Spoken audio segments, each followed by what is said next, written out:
Sex, what's going on, guys? My name is Curry Shot, and in today's video, we're going to be doing a follow-up video on yesterday's video. That's a lot of videos. But, real talk, it's going to be, instead of how to cap the first point of 2CP as a flanker by just pressuring, by not even needing to get kills, we're going to be doing the flip side of that, which is how to play versus flankers. And I'm going to throw in a little bit bonus about Widowmaker, as well as how to do it with a uncoordinated quote-unquote team, as one of our comments was, well, what if my team isn't coordinated? This also applies to just individual play, so I wouldn't really have to worry about that if I know exactly what I'm doing, okay? So if I know for a fact that they're running a tracer, I'm going to go ahead and stand right here. I'm just going to go ahead and, try to shoot him twice, Helix Rocket, shoot him once in the head, Helix Rocket, kill him, or just force his recall. Remember, he takes 2, and if the Tracer doesn't know what he's doing, he'll use all 3 blinks, meaning he's out of blinks. You can just meet up with your team, right? Usually you want to kind of go up here, because Soldier doesn't really experience damage fall off at around a 40-meter distance, right? So you want to go up here and then just focus here.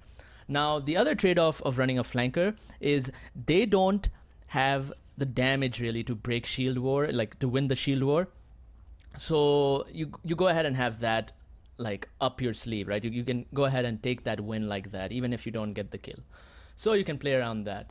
Now, however, I wouldn't say, like, I always see a lot of guides saying, oh yeah, just always watch the flank, and I wouldn't always do it, because if you're versus a good team, 6 stack, let's say, or even at the higher ratings, because I know I have a couple of viewers that are actually at my rating or even higher, just know that, obviously they'll just do a countdown. The Lucio at the spawn won't use his speed boost right away. They'll wait till the choke, and then they'll just run in almost instantly. So if you're caught out over there, all the way over there, and they rush your left side, if you're holding left side of the choke, your team is fucked. Because they're 1 down. Most likely, let's say they're fucked, okay? It depends on the player, but, assuming things go correct for them, they're most likely shit out of luck, okay? So, now, with that being said, it's a very simple concept playing versus flanker. You just need to be very aware, and like I said, don't always just split off and then just try to win that 1v1 and know the 1v1. You don't necessarily have to kill them again. Winning doesn't mean just killing, it means just forcing recall and really shutting down their pressure. So next thing we're going to be talking about is the Widowmaker, right? So if Widowmaker, it's always a good idea to play a little bit safer here, because if they're running a Widowmaker right away and she snipes you, it's a 5v6, you're donezo. You should wait till like the 15-second mark, I'd say, to play a little bit more safe.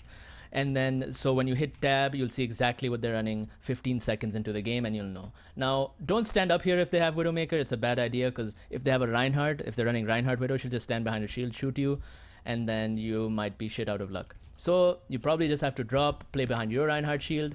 The other trade-off of running Widowmaker is most likely you do win the shield war. So if she tries to peek while the Reinhardt shield is down, you can go ahead and shoot at her behind your own, being relatively safe. Playing out of line of sight, if your Reinhardt shield breaks for whatever reason, it's also really smart. And then holding the left side of the choke. Now, the other thing, let's go back to flankers, is now let's say they successfully, you don't watch the flank, you can't, because you don't exactly know if they're playing tracer or not. They successfully get behind you. You want to go ahead and make the call that, well, I want to go ahead and try to 1v1. The matchup with Soldier versus Tracer, for instance, or Genji, usually you just Biotic Field, you have that up, you most likely will win it unless they one-clip you. And not only that, versus Tracer, it's very hard to one-clip if you just Helix Rocket right away and try to win the matchup like that. If you hit them with the Helix Rockets, they are forced to recall because they're at 30 HP, assuming that you're not damage boosted. If you are damage boosted, they're dead instantly with Helix Rocket. At least the Tracer is.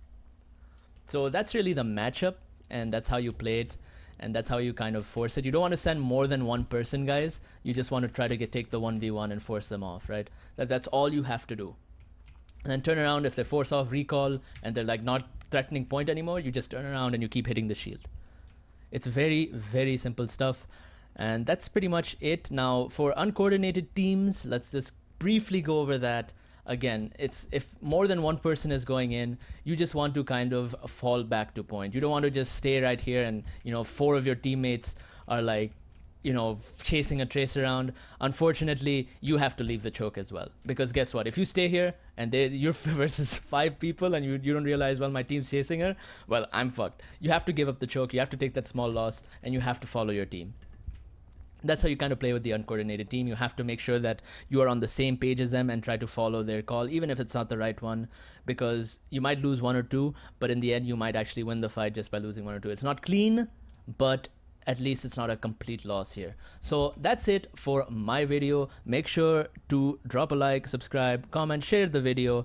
Let me know what you guys think and what you guys would like to see in the next video. That's it for me. It's a rather short video.